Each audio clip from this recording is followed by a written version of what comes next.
मेरा नाम रीमा है। मेरी 2 बहनें थीं। मैं सबसे बड़ी थी। हमारी ज़िंदगी में सब कुछ ठीक था। मेरे पापा हमसे बहुत मोहब्बत करते थे। वो उन मर्दों में से नहीं थे जिनको बेटे की ख्वाहिश थी। वो कहते थे कि मेरी बेटियां ही मेरे लिए सब कुछ हैं। हमारे घर में ज़्यादा सहूलियत तो नहीं थी, लेकिन हंसी खुशी रहते थे और एक दूसरे की खुशी और गम का ख्याल रखते थे। जब तक मेरे पापा इस दुनिया से चले नहीं गए, तब तक तो सब कुछ ठीक था। मेरा रिश्ता भी मेरी बुआ ने मांगा हुआ था। उनका बेटा सरकारी नौकरी पर था और वो कहती थीं कि मेरे साथ ही उसकी शादी करेंगी। हमारी मंगनी भी हो चुकी थी और मेरे पापा एक हादसे में इस दुनिया से चले गए और इसके बाद पता चला कि कोई भी अपना नहीं होता। रिश्तेदारों ने मुंह फेर लिया और बुआ ने भी आंखें सर पर रख लीं। घर में कुछ पैसे पड़े थे जो इस्तेमाल होने लगे। इसके बाद कई ज़रूरत की चीज़ें बेच दीं। अब ज़रूरत थी कि मैदान में मैं आ जाती और कोई नौकरी करती, क्योंकि मेरी छोटी बहन तो अभी हाई स्कूल कर रही थी और उससे बड़ी बहन, जिसका नाम सिमी था, वो घर में ही रहती थी। उसका पढ़ाई में बिल्कुल भी दिल नहीं लगता था। मैं उसे सिलाई सेंटर भेजा करती थी, लेकिन 1 साल से जा रही थी, फिर भी उसे कुछ नहीं आता था। मैंने अपने कुछ दोस्तों से बात की और उन्होंने उन्होंने मुझे एक अजीब-सी नौकरी के बारे में बताया। जब मैंने सुना इस बारे में तो मैं हैरान रह गई। मैंने कहा कि मुझे ये काम मिल जाएगा? उन्होंने कहा कि ये काम तो कोई भी नहीं करता, इसलिए तुम्हें ये काम आसानी से मिल जाएगा। पर क्या तुम ये कर लोगी? मैंने कहा कि मैंने कौन सा ये काम पहले किया है, लेकिन मजबूरी में इंसान क्या कुछ नहीं करता। उसका कहना था कि तुम्हें 6 महीने की ट्रेनिंग दी जाएगी। इसके बाद तुम वहीं पर जॉब शुरू कर सकती हो। 6 महीने में तुम्हें आधी सैलरी दी जाएगी, लेकिन इसके बाद सैलरी बहुत बढ़ जाएगी। बहुत अच्छी है। मैंने हमें भर ली, क्योंकि हम सभी जानते थे कि मुल्क के हालात किस तरह के हैं। अब तो घर में बेचने के लिए भी हमारी ज़रूरत की चीज़ें ही रह गई थीं। अगर उनको भी बेच देते तो फिर गुजारा किस तरह होता। बहुत बहुत ज़्यादा बुरे हालात थे। पापा की बहुत याद आती थी। माँ रोज़ मुझसे कहती थी कि तुझे एमए करवाया है, तू कहीं नौकरी क्यों नहीं करती? कोई काम तो होगा, बेशक 4,000 ला, 5,000 ला, पर कुछ तो लेकर आ। आज वापस आकर जब मैंने माँ को बताया कि मुझे नौकरी मिल गई है, पहले 10,000 मिलेंगे और इसके बाद महीने के 20,000, तो मेरी माँ तो खुशी से निहाल हो गई। थोड़ी देर के बाद उनके चेहरे पर खुशी नहीं बल्कि आंसू आने लगे कि तुझे काम के लिए घर से बाहर निकालना पड़ा है। मैंने कहा कि मैं नहीं करूँगी तो कौन करेगा। इसी तरह मुझे नौकरी मिल गई। एक दिन मैं अपने काम से घर आई तो मेरी सलवार पर खून लगा हुआ था। मेरी माँ ने जब ये देखा तो हैरान रह गई। उन्होंने कहा कि ये क्या हो गया है? क्या तुम्हारा एक्सीडेंट हुआ है? तुम ठीक तो हो? मैंने कहा कि मेरा कोई एक्सीडेंट नहीं हुआ, मैं बिल्कुल ठीक हूँ। मेरी माँ ने कहा कि ये सब क्या है? इस बात का मेरे पास जवाब था, लेकिन मैं उनको जवाब नहीं देना चाहती थी। मैंने कहा कि मुझे नहीं पता, मैं आती जाती हूँ, रास्ते में कहीं से कुछ लग गया होगा। आप इतने सवाल क्यों कर रही हैं? माँ ने कहा कि जवान बेटी घर आई है और उसकी सलवार पर ऐसी गंदगी लगी हुई है, तो मैं सवाल भी ना करूँ? मैंने कहा कि आप परेशान ना हो, अगर मुझ पर भरोसा करना है तो करें, अगर नहीं करना तो ना करें। मेरी माँ का कहना था कि अभी तुम्हें काम पर जाते हुए 1 महीना भी नहीं हुआ और तुम्हारे तेवर कैसे बदल गए हैं। उन्होंने मुझे डाँट दिया और कहा कि मुझे तुमसे हर सवाल करने का हक है, इसलिए मुझे मजबूर ना करो कि मैं तुम्हें घर बिठा लूँ और खुद काम करने के लिए निकल जाऊँ। मैंने कहा, आप क्या काम करेंगी? तो वो कहने लगी कि लोगों के घरों में काम कर लूँगी, लेकिन अगर तुम्हें ऐसी-वैसी हरकत करनी है तो फिर तुम घर पर ही बैठा करो। तुम्हारा बाप आज तक इस घर में बेईमानी का निवाला लेकर नहीं आया। कहीं तुम अपनी बहनों को हराम ना खिलाने लग जाना। मैं तो हैरान ही रह गई कि मेरी माँ ने क्या से क्या सोच लिया था। ज़ाहिर है आजकल कौन किस पर भरोसा करता है। माँ-बाप अपनी औलाद की तरफ से भी शक्की हो जाते हैं और बात भी ऐसी ही थी। मैं माँ को बता देना चाहती थी कि मैं क्या काम करती हूँ, लेकिन अभी बता नहीं सकती थी। 6 महीने गुज़र जाते और महीने के 20-25 हज़ार आने लगते, तो इसके बाद बता देती ताकि उनको ज़्यादा बुरा नहीं लगता। मेरे पास जवाब तो ज़रूर था, लेकिन मेरी खामोशी मेरा गुनाह बन गई और मेरी माँ को यकीन हो गया कि कोई ना कोई गड़बड़ ज़रूर है। मैंने अपने दोस्त को ये बात बताई तो उसने कहा कि जब तुम कुछ गलत नहीं कर रही हो तो तुम्हें परेशान होने की क्या ज़रूरत है। अपना ख्याल किया करो, ठीक से काम किया करो, अपनी माँ को मौका ना दो। वो बेचारी पहले ही परेशान है, तुम जवान भी हो और खूबसूरत भी हो, इसलिए उनके दिल में उल्टे सीधे ख्याल आना नॉर्मल है। गलती भी तो मेरी थी ना, मुझे माँ को पहले ही बता देना चाहिए था। मैंने अभी अपनी माँ को नहीं बताया था कि मुझे क्या काम मिला है। दरअसल मुझे ये काम एक ऐसे इंसान के साथ करना था जो लाशों का पोस्टमार्टम किया करता था और मुझे उसके असिस्टेंट के तौर पर ये नौकरी मिली थी। वो इंसान देखने में काफ़ी बुरा था, बहुत ही चुप-चुप रहता था। ऐसा लगता था कि जैसे इंसान है ही नहीं, शायद इस काम को करने की वजह से वो ऐसा हो गया था। उसके चेहरे पर कोई जज़्बात नहीं थे, वो बस अपने काम में लगा रहता था। उसने ये काम प्राइवेट शुरू किया हुआ था, इसलिए मुझे भी अच्छी सैलरी दे रहा था। जब उसने मुझे ये काम सिखाना शुरू किया तो मैं बहुत परेशान हो गई थी। उसने मुझसे कहा कि नहीं कर सकती हो तो चली जाओ यहाँ से। लेकिन मैंने अपने आप को सँभाला क्योंकि मुझे इससे ज़्यादा सैलरी और कम वक़्त वाली नौकरी और कहीं नहीं मिलनी थी और मुझे पैसों की सख्त ज़रूरत भी थी। एक दिन फिर से ऐसा हुआ कि मेरे कपड़ों पर कुछ लगा हुआ था। ज़ाहिर है जब इस तरह का काम किया जाए तो कपड़े तो गंदे होते हैं। मेरी माँ ने तो आज मुझे उल्टी-सीधी बातें सुनाना शुरू कर दी थी। उनके मुँह में जो आ रहा था वो बोल रही थीं। मैंने कहा कि ऐसा कुछ ना बोले कि जिस पर बाद में आपको पछताना पड़े और मैंने उनको हकीकत बता दी। वह हैरान रह गईं और उन्होंने रोना शुरू कर दिया। उन्होंने कहा कि मेरी मासूम सी बच्ची क्या इस तरह के काम करने के लिए बाहर जाती है? मैंने कहा कि ऐसे कामों के ज़्यादा पैसे मिलते हैं और फ़िलहाल हमें सिर्फ़ पैसों की ज़रूरत है। पैसों के लिए तो लोग क्या कुछ नहीं करते, कम से कम ये काम अपनी जगह जैसा भी हो लेकिन इसमें मेरी इज़्ज़त तो महफ़ूज़ है।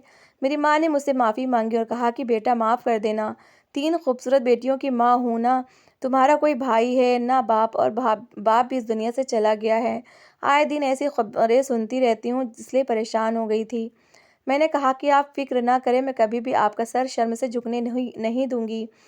दिन इसी तरह से गुजर रहे थे लेकिन पता नहीं ये बात मेरी बुआ तक कैसे पहुंच गई थी। मेरी माँ ने तो उनको बताया भी नहीं था पर कोई गड़बड़ ज़रूर थी। वो एक दिन घर पर आ गई। उन्होंने कहा कि तुम्हारी बेटी ने कैसा काम शुरू कर दिया है। इसे सारे जहान में करने के लिए यही एक काम मिला था।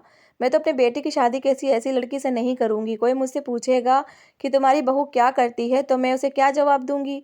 मेरी माँ ने कहा कि शादी के बाद वो ये काम नहीं करेगी। तो मेरी बुआ का कहना था कि फिर तुम लोगों का घर कैसे चलेगा। बल्कि अब तो तुम लोग इसकी शादी ही नहीं करवाओगे क्योंकि अब तो वो पैसे कमाने की मशीन बन गई है। मेरी माँ का कहना था कि नहीं, हम इस तरह के लोग नहीं हैं। दरअसल बुआ ये रिश्ता तोड़ना चाहती थी और उनको कोई बहाना नहीं मिल रहा था। आखिरकार उनको बहाना मिल गया और उन्होंने रिश्ता तोड़ दिया। मुझे इस बात का दुख तो बहुत हुआ क्योंकि मैं उनके बेटे मुनीब से मोहब्बत करने लगी थी। लेकिन मैं खामोश हो गई। एक दिन मुझे मुनीब का फ़ोन आया और उसने कहा कि मेरी माँ ने रिश्ता तोड़ दिया। मैंने कहा कि हाँ, और तुमने अपनी माँ को रोका भी नहीं। उसका कहना था कि ये सारी बातें एक तरफ रखो, अगर मुझे तुमसे शादी करनी है तो मैं अपनी माँ की मर्ज़ी के बगैर भी कर सकता हूँ। लेकिन जिस जगह तुम काम करती हो वो आदमी बिल्कुल भी अच्छा नहीं है।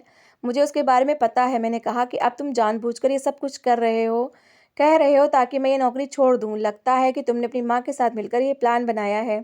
अगर तुम मेरे घर का खर्च उठाने को तैयार हो तो मैं ये नौकरी छोड़ देती हूँ। उसने कहा कि तुम बात को गलत रंग दे रही हो, तुम बात को समझ ही नहीं रही हो। जो तुम्हारे दिल में आए वो करो। मैंने कहा कि ठीक है, जो मेरे दिल में आएगा मैं करूँगी। मैं जो कर रही हूँ अपनी फैमिली के लिए कर रही हूँ। मैं जानती थी कि मुनीब इतना बहादुर इंसान नहीं था। वो हमेशा से ही अपनी माँ के इशारों पर चलता आया था। वो कुछ भी नहीं कर सकता था, उसकी सिर्फ बातें थीं। एक दिन मैंने देखा कि जिस इंसान के साथ मैं काम करती थी उसका नाम जब्बार था और कोई आदमी उसके ऑफिस में बैठा था। जब मैं उधर जाने लगी तो उसने मुझे बाहर जाने का इशारा कर दिया, लेकिन मैंने शीशे से देखा कि वो आदमी उसे ढेर सारे पैसे दे रहा था। इतने पैसे तो कोई रिश्वत में ही दे सकता है या फिर किसी गलत काम के लिए। ऐसी जगहों पर रिश्वत चलती है। लोग हकीकत को छुपाने के लिए लाखों रुपए देने को तैयार हो जाते हैं। फिर इस तरह के लोग लाशों पर भी कमाते हैं। अगर यहाँ पर ये सब कुछ हुआ तो मैं रुक नहीं सकती थी। वैसे जिस दोस्त ने नौकरी लगाई थी उसने कहा था कि आदमी भरोसे वाला है, वरना मैं तुम्हारी यहाँ नौकरी क्यों लगवाती। इसलिए तुम बेफिक्र होकर काम करो। मुझे किसी के मामले में बोलने की ज़रूरत नहीं थी। मुझे बोलकर करना भी क्या था। अगर यहाँ पर इस तरह का काम हो रहा था तो मैं वैसे भी कुछ नहीं कर सकती थी। इसलिए मैंने इस चीज़ को अनदेखा कर दिया। लेकिन एक बात और भी थी, वो बहुत अजीब थी जिसको जिसको अनदेखा नहीं किया जा सकता था। वो बात ये थी कि जिस लड़की की लाश पोस्टमार्टम के लिए आती थी वो तो जब्बार उसको एक दिन और अपने पास रखता था और मुझे पास तक नहीं आने जाने देता था। यूँ तो फ़ौरन मुझे बताता था कि ये काम आ गया है, लेकिन वो कहता था कि जब किसी जवान लड़की की लाश आए तो मैं खुद ही उसका पोस्टमार्टम करूँगा, तुम्हें पास आने की ज़रूरत नहीं है। वो कहता था कि जवान लड़कियों का पोस्टमार्टम करने में ज़्यादा देर लगती है। मैं हैरान थी कि ऐसा कैसे हो सकता है, सब लोग एक जैसे ही तो होते हैं। मैं जब से ये काम कर रही थी मुझे उल्टे सीधे ख्याल आ रहे थे। मुझे रातों को बुरे ख्वाब भी आते थे, लेकिन मैं किसी को बताती नहीं थी। ये काम कोई आसान काम नहीं था। उसकी बातें मुझे समझ नहीं आती थी। मैं उसकी बात का जवाब नहीं दे सकती थी, वरना वो मुझे नौकरी से निकाल देता। इसलिए जो भी कहता था मैं चुपचाप सुन लेती थी। मेरी दूसरी नंबर वाली बहन बहुत अजीब तरीके से पेश आ रही थी। वो सिलाई सेंटर जाती थी लेकिन वापस आकर घर का कोई काम नहीं करती थी और फ़ोन में बिज़ी हो जाती थी। ये बात नज़रअंदाज नहीं की जा सकती थी कि ये फ़ोन इसने कहाँ से लिया था। वो कहती कि मुझे गली में पड़ा हुआ मिला है और फ़ोन को देखकर भी ऐसा ही लग रहा था। मैंने कहा कि इसे उठाना नहीं चाहिए था, लोग वारदात करके फ़ोन फेंक देते हैं और फिर फ़ोन के पीछे पुलिस आकर उसको पकड़ती है जिसके पास फ़ोन होता है।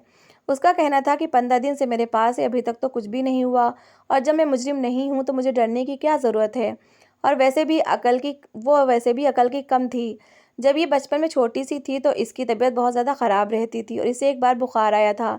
इसको झटके लगने लगे थे, इसलिए मेरी माँ को लगा कि इस दुनिया से चली जाएगी, तो मेरे माँ-बाप ने इसको बहुत ज़्यादा प्यार दिया, जिसकी वजह से ये बिगड़ गई थी। पढ़ाई में भी इसने अपना दिमाग नहीं लगाया। 2 साल तक हाई स्कूल करने की कोशिश की, लेकिन इससे हाई स्कूल नहीं हुआ। इसके बाद माँ ने कहा कि ये पढ़ाई करने के लिए नहीं बनी है, इसको घर में ही रखते हैं। कोई हुनर सिखा देंगे, लेकिन 1 साल से इसको सिलाई भी नहीं आ रही थी। मैंने अपनी माँ से कहा कि इसका बाहर जाना बंद करें, इसकी फ़ीसें दे देकर हम थक गए हैं। इसको कोई काम नहीं आ रहा। लोग तो 3 महीने में ये काम सीख लेते हैं। इस बात पर वो अजीब तरीके से पेश आने लगी और उसने कहा कि मुझे बाहर जाने से रोका नहीं करें। मैं घर में बैठकर क्या करूँगी? वापस आती हूँ तो घर के काम कर देती हूँ। मुझे काम आता है, बस 2 महीने का कोर्स रह गया है, इसके बाद मुझे पूरा काम आ जाएगा। मेरी माँ उसकी बात टाल ही नहीं सकती थी, वो उसकी आंखों में आंसू नहीं देख सकती थीं। इसलिए उन्होंने कहा कि 2 महीने की तो बात है, अगर वो कह रही है तो इसकी बात मान लो। मैंने कहा कि ठीक है, लेकिन 2 महीने के बाद ये घर बैठेगी और छोटी बहन को सिर्फ पढ़ाएंगे, क्योंकि वो पढ़ाई में बहुत तेज़ थी। मैं सुबह जल्दी जाती थी, मेरे पास ही ऑफ़िस की चाबी होती थी। मेरा काम होता था कि मैं सुबह-सुबह ऑफ़िस की थोड़ी बहुत सफाई भी कर दूँ और अगर कल कोई सामान पड़ा हुआ है, तो उसको साफ़ करके कूड़े में फेंक दूँ, क्योंकि जब्बार साहब तो 11 बजे आया करते थे। कभी-कभी तो ऐसा होता था कि अगर वो कोई केस नहीं आया होता था, तो वो आते ही नहीं थे और मैं पूरा दिन ऐसे ही बैठकर चली जाती थी। पर आज मैं ऑफिस में दाखिल हुई तो सामने दृश्य देखकर हैरान रह गई। मेरे मुंह से चीख निकल गई थी, लेकिन जब्बार इतनी गहरी नींद में सो रहा था कि वो जगा ही नहीं। मैं उसे हैरान होकर देखने लगी। आज किसी लड़की का केस आया हुआ था और वो उसके पास ही ज़मीन पर सो रहा था। देखने वालों को तो ऐसा ही लगता कि जैसे काम करते करते ही सो गया है। मैंने थोड़ा सा शोर किया और नकली खांसी की तो वो उठकर बैठ गया। मैंने कहा कि सर आप इधर ही सो गए?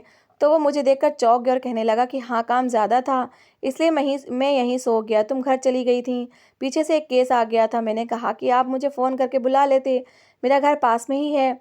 उसने कहा कि नहीं, तुम्हारी ज़रूरत नहीं थी, क्योंकि ये लड़की का केस था। मैंने कहा कि ठीक है। मुझे उस इंसान की हरकतें बहुत ज़्यादा अजीब लग रही थीं। मुझे फिर से मेरे कज़िन की कॉल आई। उसने कहा कि वहाँ पर काम करना छोड़ दो, तुम्हें नौकरी करने से नहीं रोक रहा हूँ, लेकिन मैं तुम्हारी नौकरी ढूंढूंगा। मैंने कहा कि तुम तब कुछ ना कर सके थे जब तुम्हारी माँ रिश्ता तोड़कर चली गई और आजकल तुम्हारे लिए जगह जगह रिश्ते ढूंढती फिर रही हैं। अब तुम अपनी शादी की तैयारी करो और मेरी ज़िंदगी में दखल देना बंद करो। जब मैं काम पर होती थी तो मुझे फ़ोन सुनने की परमिशन नहीं थी, लेकिन मैंने फ़ोन की तरफ देखा तो मेरी माँ की कॉल आई हुई थी। मैंने अपनी माँ को कहा हुआ था कि शाम के टाइम मुझे कॉल करके बता दिया करें कि कौन सी चीज़ लेकर आनी है, ताकि मैं बाज़ार से ले आया करूँ। पर ये शाम का वक्त नहीं था। थोड़ी देर के बाद देखा तो उनकी 4 से 5 कॉल्स आई हुई थीं। मुझे जब्बार ने कहा कि फ़ोन की तरफ क्यों देख रही हो, काम पर ध्यान दो। पता नहीं क्यों मेरा दिल घबरा रहा था, सिर्फ सब्ज़ी या किसी राशन के लिए मेरी माँ मुझे बार बार फ़ोन नहीं करती थी। वो थोड़ी देर के लिए वहाँ से गया तो मैंने कॉल सुन ली और सुनने के बाद मेरे कदमों तले से ज़मीन निकल गई। मेरी माँ का कहना था कि मेरी दूसरी नंबर वाली बहन सिमी घर वापस नहीं आई है, ना ही फ़ोन उठा रही है, पता नहीं कहाँ चली गई है। मैं परेशान हो गई। मैंने जब्बार को ये सब कुछ बताया और कहा कि मुझे जाना होगा। उसने कहा कि ठीक है। मैं चली गई और सिमी को ढूंढने लगी। वो हमें रात तक नहीं मिली, अगली सुबह तक भी नहीं मिली।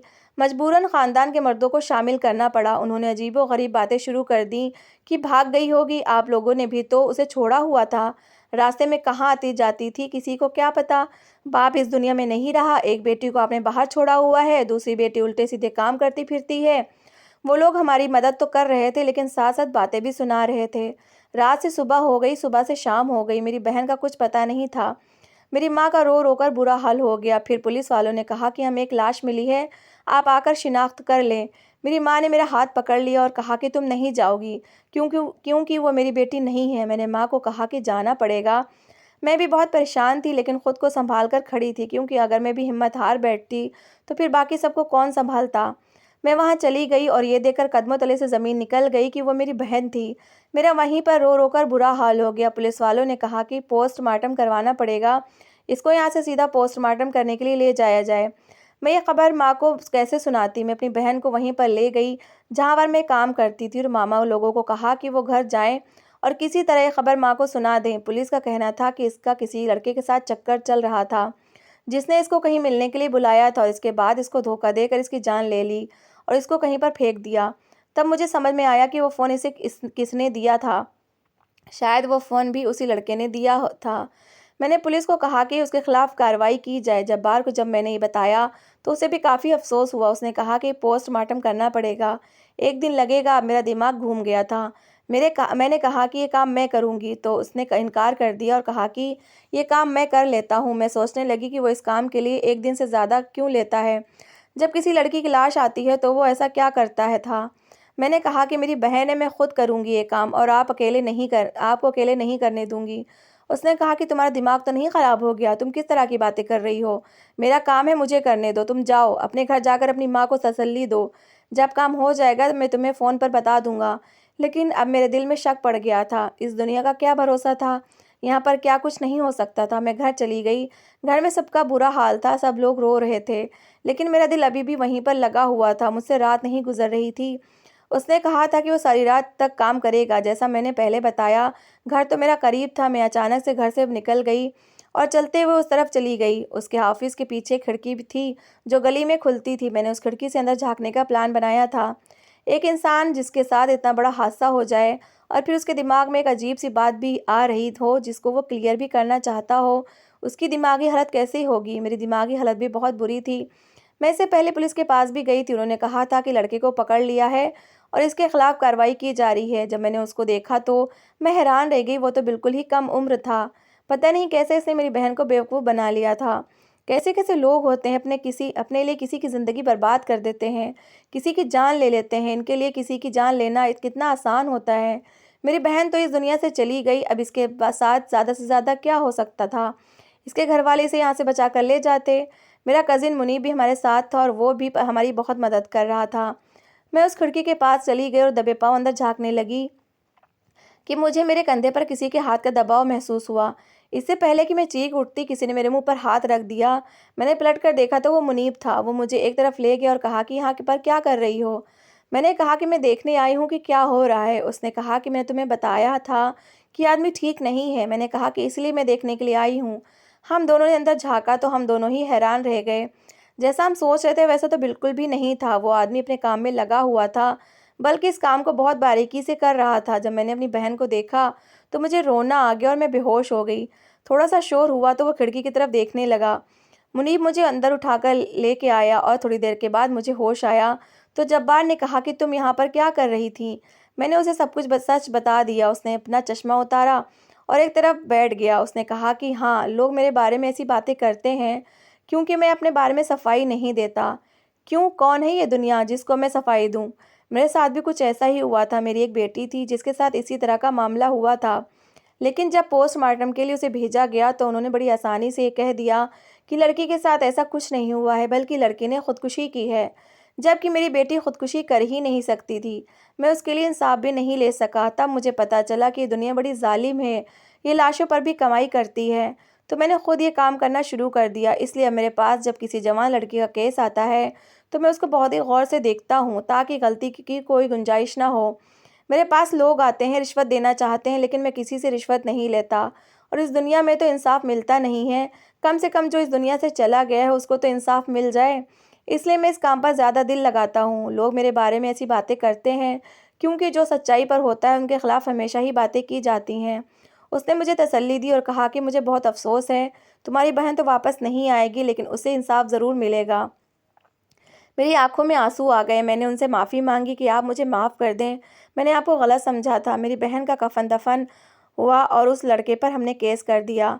हम उसे माफ़ करने के मूड में बिल्कुल नहीं थे। हमने कहा था कि हम उसे माफ़ नहीं करेंगे। मुनीब ने इस मामले में बहुत साथ दिया और अपनी माँ के खिलाफ जाकर ये ऐलान कर दिया कि वह मेरे साथ शादी करेगा।